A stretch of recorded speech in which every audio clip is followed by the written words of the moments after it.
What's up guys, it's me Jeremy. Today I'm going to give some tips on both the offensive and defensive portions of sieging. Now, there are two ways to successfully siege.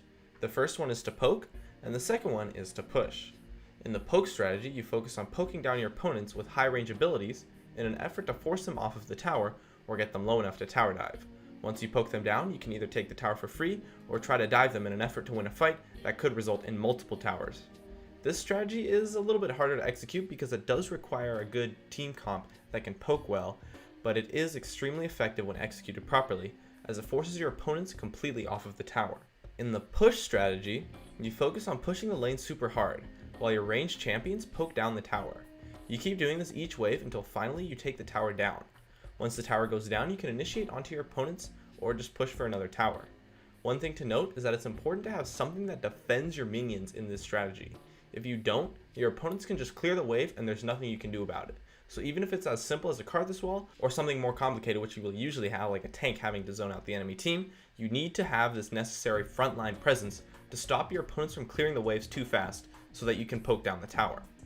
One thing to note when offensively sieging is that it's an extremely good idea to have your other lanes pushed. That way, one of your opponents will have to go and clear the wave, resulting in a 4v5 that gives an opportunity to take the tower, start a fight, or if they don't go to clear the wave, you can just take the tower in the other lane that was pushing. For defending a siege, your defensive tactic will be different depending on what offensive tactic your opponent is using. If they're using the poke strategy, what you need to do is simply just start a fight. When a champion goes in to poke you, they will often be in range to be initiated on.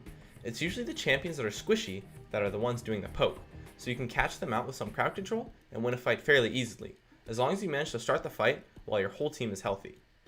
You need to act fast and do this before your team gets poked down and is forced to back off. Now if you're down 4v5 or really behind in the game or something like that, baiting a tower dive or simply just trying to avoid the poke while clearing the waves might be your only option. But if you're in that situation already, there's not that much you can do. That's just the power of a poke comp.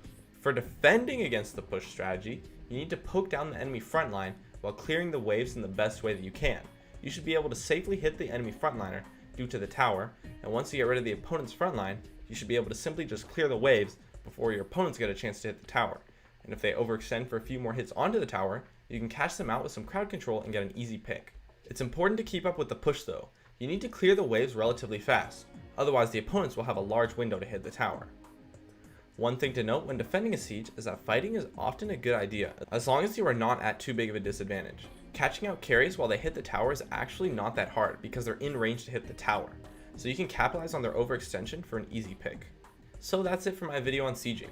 I'd love it if you could support me with a like or some feedback in the comments, and if you have any questions, you can join me on the North American chat room, Gaming Curios, which I'm always in when I go online. Please subscribe for more awesome content in the future if you enjoyed this video, and I would love it if you could follow me on Facebook or Twitter, which I will have links in the description. As always, thanks for watching, and I'll see you guys next time.